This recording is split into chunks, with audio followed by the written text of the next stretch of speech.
Interesting जानकारी हम देना चाहते हैं। आमतौर पर आपके लिए कुछ न कुछ इंटरेस्टिंग चीज़ें आती हैं। तो साइबर फ्रॉड और साइबर सिक्योरिटी को लेकर सरकार ने कुछ बड़े इंपॉर्टेंट कदम उठाए हैं और नए नियम लागू किए। ये नियम सबके काम के हैं। चाहे आप स्टॉक मार्केट में ट्रेडिंग कर रहे हैं, नहीं कर रहे हैं, इन्वेस्ट कर रहे हैं, कई सारी ये फ्रॉड वाले कॉल्स, ये सारी जो चीज़ें आती हैं, इन सब चीज़ों को लेकर कई नए नियम आ रहे हैं। तो आइए एक बार जल्दी से हम जुड़ते हैं हमारे संवाददाता अमरीश पांडे के साथ, जानते हैं क्या है नए नियम और कब से हो रहे हैं लागू। अमरीश बताएं। साइबर सिक्योरिटी को लेकर लगातार सरकार काम कर रही थी। अलग-अलग हिस्सों में काम हुआ। पहले सिम कार्ड्स के लिए हुआ, उसके बाद जो सोशल अकाउंट्स थे उन पे नियम बनाए गए।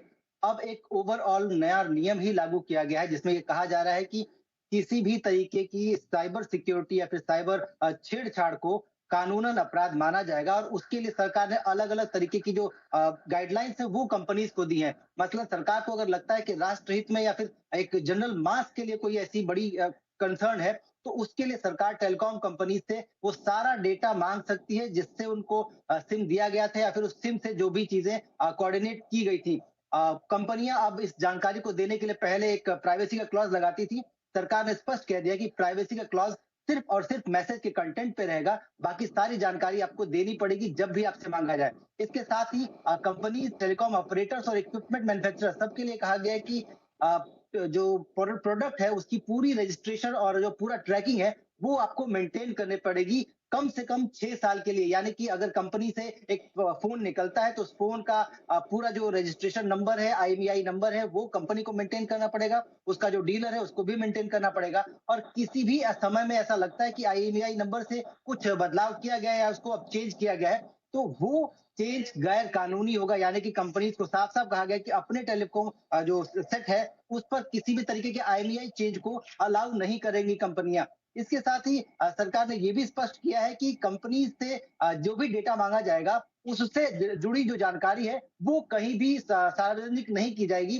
सरकार भी मैसेज कंटेंट के अलावा सारी जानकारी को लेगी और ऐसे में अगर आपके पास कोई रिपोर्टिंग होती है किसी फ्रॉड की या फिर किसी कॉल की, तो 6 घंटे के भीतर उसकी पूरी जानकारी जो सभी सिक्योरिटी एजेंसीज है उन सबको देनी होगी।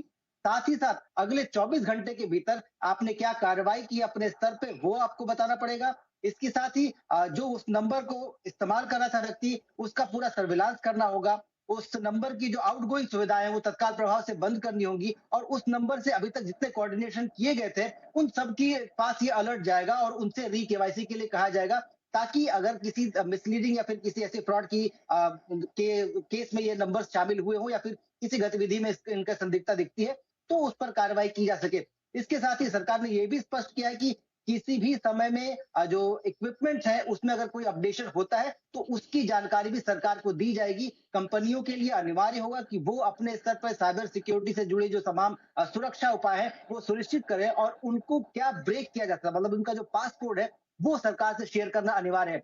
कुल मिलाकर सरकार पूरी तरीके से साइबर जो स्पेस है उसको पुख्ता करना चाहती है, सुरक्षित करना चाहती है। लिहाजा आपने देखा होगा कल भी हमने जानकारी दी थी कि लगभग 17,000 व्हाट्सएप अकाउंट्स को सरकार ने ब्लॉक किया जो कि दूसरे देशों के सर्वर से इंडिया में ऑपरेट किए जा रहे थे। तो ऐसी तमाम चीजों को सरकार लेकर आगे बढ़ रही है। ये जानकारियां सबसे ज्यादा जरूरी होंगी बैंकिंग ट्रांजैक्शन के लिए, इसके अलावा स्टॉक मार्केट में ट्रांजैक्शन के लिए। इसके साथ ही जो तमाम ऐसे ऐप्स हैं जिनके जरिए इंस्टेंट लोन है जो कि जी बिजनेस ने एक पूरी सीरीज चलाई थी, उन सब का देखा जाए तो एक बड़ा एक्शन हम कह सकते हैं जी बिजनेस की खबरों को लेकर है और उससे ही रिलेटेड ये सारी अपडेट सरकार की तरफ से आ रही है। ये नियम आज से लागू हो गए हैं और कंपनियों को आज से पालन करना अनिवार्य होगा। वाह, ये बहुत अच्छी खबर आपने बताई कि कई सारे नियम ऐसे कड़े किए गए हैं जिनके चलते कंपनियों को इन नियमों को पालन करना होगा और इससे जो आम लोग हैं उन्हें साइबर सिक्योरिटी को लेकर परेशानियां कम होंगी और जल्दी से एक्शन होते हुए नजर आएंगे। ये एक बड़ा डेवलपमेंट होता हुआ दिख रहा है। तो अब टेलीकॉम कंपनी को जल्दी एक्शन लेना होगा।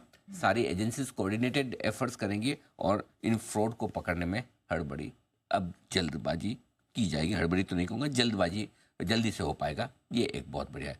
अच्छा, इसमें एक इंटरेस्टिंग चीज़ और भी है। अगर कोई भी फर्जी मैसेज आप फॉरवर्ड करते हैं तो वो भी अपराध माना जाता है। अब आप तो किसी के पास कुछ आया और आपने अगर बढ़ा दिया, अब लोग परेशान कम करेंगे। हाँ, अब लोग है ना जो फॉरवर्ड